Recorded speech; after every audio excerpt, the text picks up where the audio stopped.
Hello students, welcome to civics class today. So today we are going to study about elections. First we'll see the meaning of elections. Election is a procedure whereby persons are chosen by voting to represent the voters for running the government. That means there is a contest between different candidates for the same post. So there you can see winners as well as losers also. So nowadays this election it is fought on the party line. So a political party is a group of people holding similar views and beliefs here. So any political party or a combination of parties getting the largest number of votes, they will form a government here. So next we'll see about the kinds of election. So here we have two kinds of election, that is direct election and indirect election. So in direct election we can see people of India, they are directly elect the representatives to Lok Sabha and state legislative members here. So the members of state legislative assembly, they are known as MLAs. They are directly elected by the people of the state. And the members of the Lok Sabha, they are called members of parliament or MPs or members of Lok Sabha. Okay, they are also directly elected.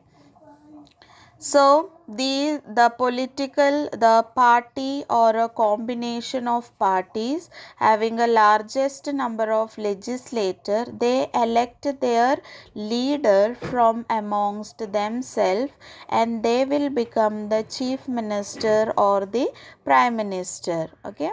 Next we'll go to the indirect elections here. So in India, we have two types of legislatures, both at the union as well as at the state level. So if we see in the state level, only some states have the second house called Vidhana Parishad, the legislative council or upper house. Okay. So at the union level you can see Rajya Sabha, it is the permanent house. So for these two levels or these two houses, the election is done indirectly. Indirectly means the representatives are not directly elected by the people here, but the elected representatives of the people elected by the members of upper house, both at the center as well as state. Okay. So in case of legislative council, members are elected by members of legislative assembly from among the persons who are not the members of the legislative assembly here. So next you can see even president and vice president. So the election for them also it is done indirectly. So the president of India is elected indirectly by the members of an electoral college. So who is there in this electoral college?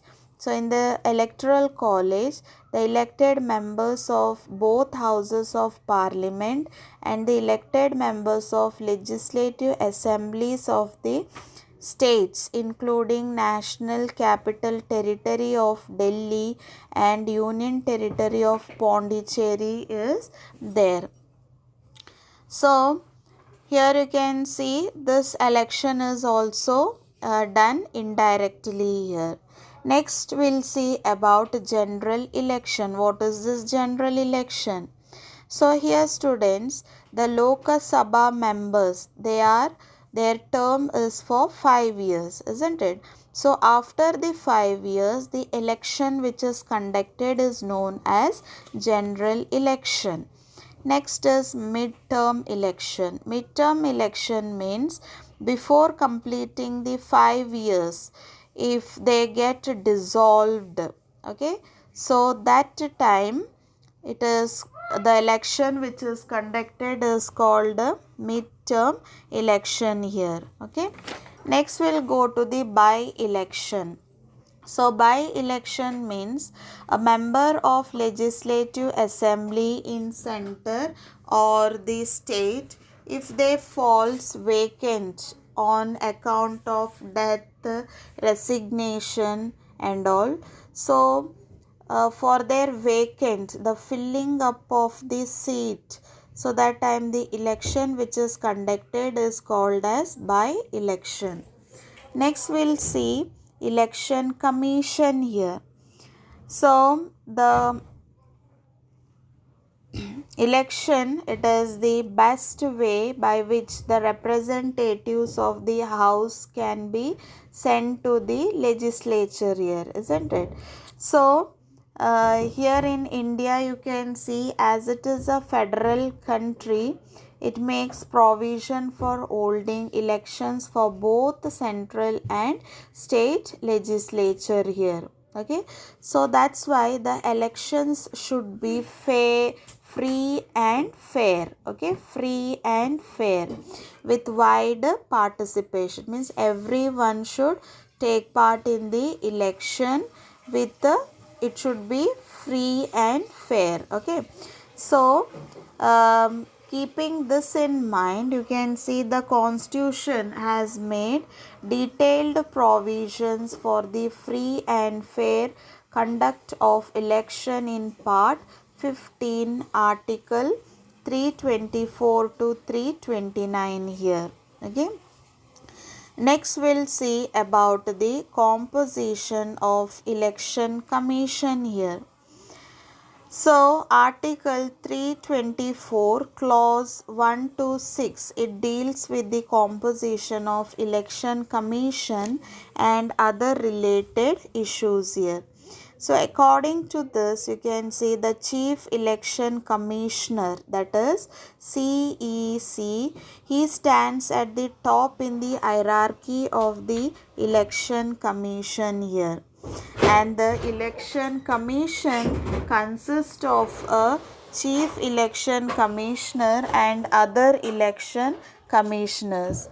From 1950 to 1989, the election commission, it was single member constitution body, and in 1989 the election commission was made a multi-member body, and two more commissioners were appointed, and the chief election commissioner was designated as the chairman of the commission. So thus you can see at present the election commission, it consists of 3 members here. Okay, so the chief election commissioner and the other commissioners, they are appointed by the President of India. So next we'll see about the terms of office and conditions of service here. So the Parliament of India passed an act in 1994 which has laid down the Article 324, Clause 5 of the Constitution. So under this we can see the conditions of service of the Chief Election Commissioner and other commissioners here.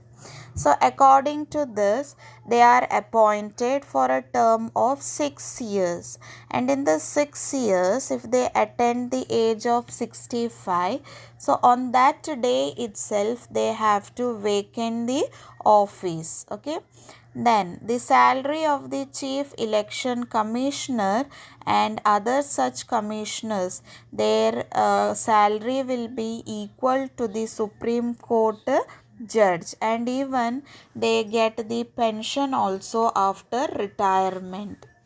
Then any different opinions between the Chief Election Commissioner and other commissioners, then it will be solved through the majority opinion. Next we'll see the powers and functions of the Election Commission. So first point is that the preparation of the electoral rolls and photo identity cards here. So the constitution, it provides general electoral rolls for every territorial constituency of Lok Sabha and state assembly here. So in this electoral roll, there will be voters list containing with the name, father's name, age, sex of the voter, everything will be there, and it will be updated time to time also. Okay. Next we'll see about the registration and recognition of the political parties. So election commission grants recognition to political parties here. Understood? Next we'll go to the allotment of symbols. So the election commission itself, they are allotting the symbols to the recognized political parties and the candidates of the elections here. Okay. So that time the commission, they will keep some symbols as reserved and others as free here.